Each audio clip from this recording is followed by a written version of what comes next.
On February 9, 2025, President Donald Trump, en route to the Super Bowl in New Orleans, made a surprising announcement. He declared February 9th as Gulf of America Day. This day was not just about a random body of water. It was about celebrating the renaming of the Gulf of Mexico to the Gulf of America. The announcement, delivered during a boisterous news conference, sent ripples across the globe, sparking debates about national identity and international relations.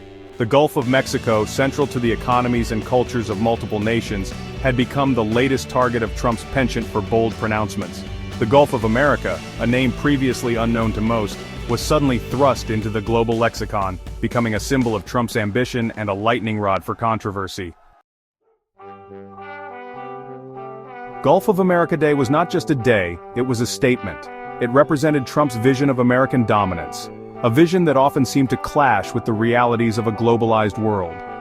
The celebration of Gulf of America Day was met with mixed reactions. Trump's supporters lauded the move, praising him for his boldness and his commitment to putting America first. They saw it as a sign of strength, a reclaiming of American identity in an increasingly interconnected world. Social media buzzed with hashtags like #GulfOfAmerica and #MAGA as Trump's base rallied behind the symbolic gesture.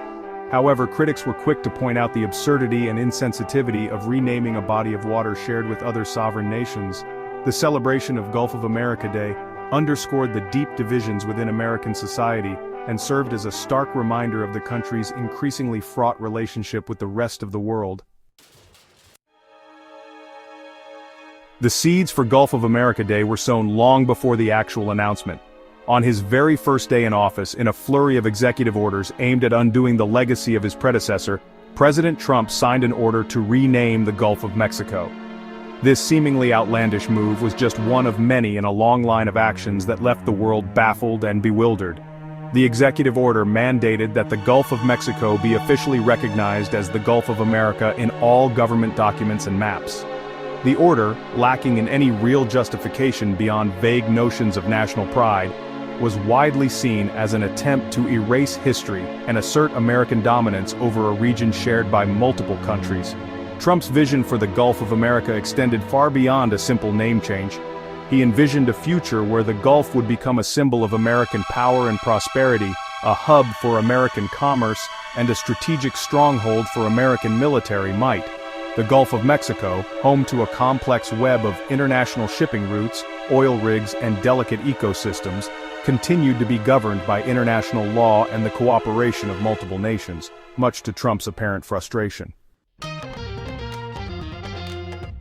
Changing a geographic name is not as simple as declaring it so, even for a president. There's a process, a system of checks and balances, and a whole lot of paperwork.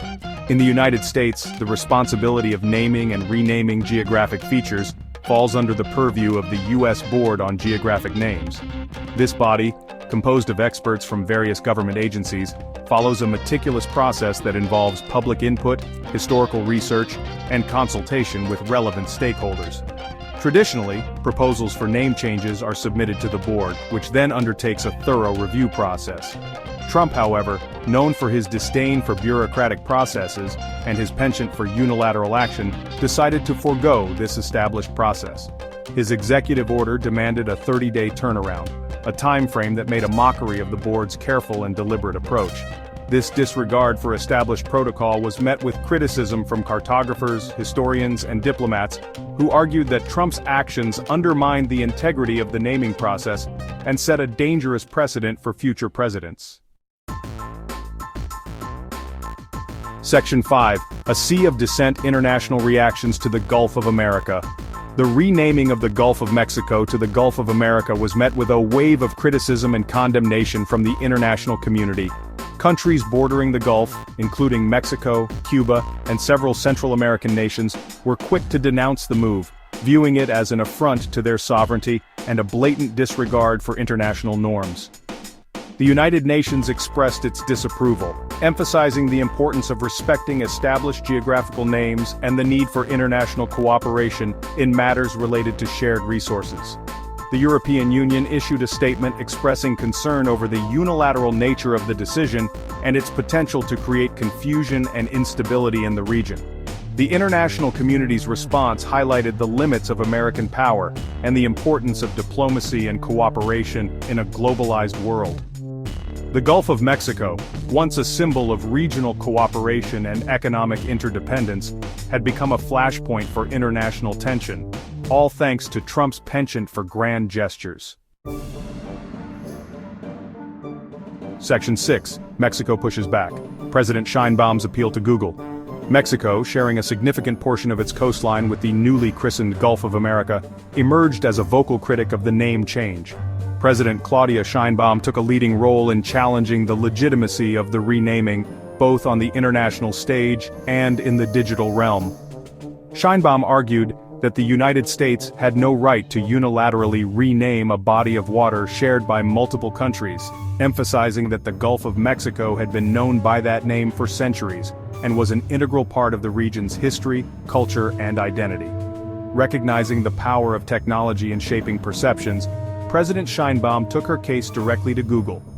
In a letter to Google CEO Sundar Pichai, she urged the company to reject the name change and to continue to display the Gulf of Mexico on its maps and other platforms. She emphasized that Google's decision to adopt the name Gulf of America would lend legitimacy to a unilateral and illegitimate act, setting a dangerous precedent for the future of geographic naming conventions. Section 7.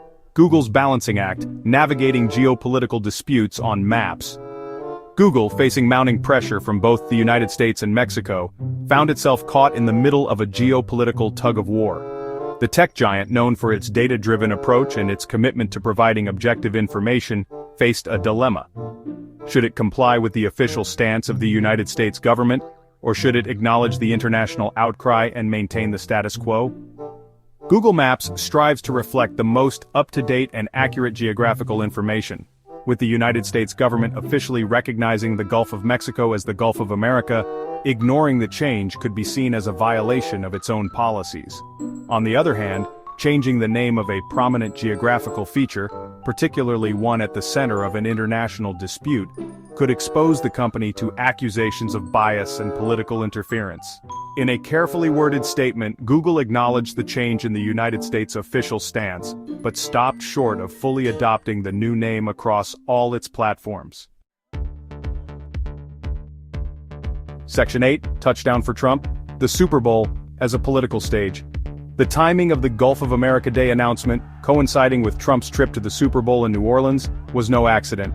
The Super Bowl, America's biggest sporting event, attracts hundreds of millions of viewers worldwide, providing an unparalleled platform for reaching a massive audience.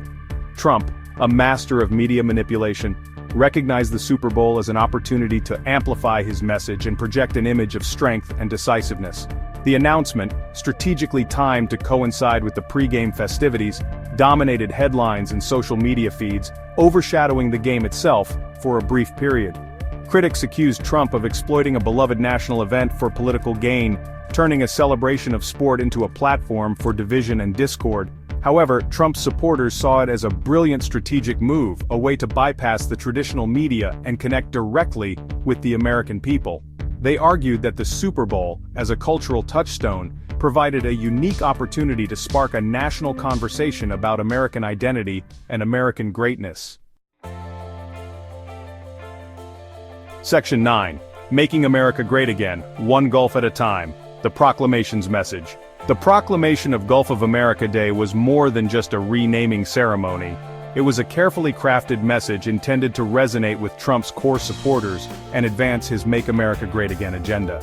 The proclamation, steeped in nationalistic rhetoric, positioned the United States as a dominant force in the world, a country deserving of recognition and respect. The document highlighted the historical contributions of the United States to the region, emphasizing the role of American explorers, settlers, and entrepreneurs in shaping the Gulf of Mexico's destiny. It celebrated American military might, pointing to the presence of U.S. naval bases and the country's commitment to protecting its interests in the region. The proclamation also tapped into a deep-seated sense of grievance and resentment among some Americans, a belief that the country had lost its way and was no longer respected on the world stage. By renaming the Gulf of Mexico, Trump was sending a clear message. America was back, and it was not afraid to assert its dominance. The name Change, regardless of its legality or logic, was a powerful symbol, a rallying cry for those who longed for a return to a time when America stood unchallenged as a global superpower. Don't forget to click the subscribe button and follow GrowWise for more content.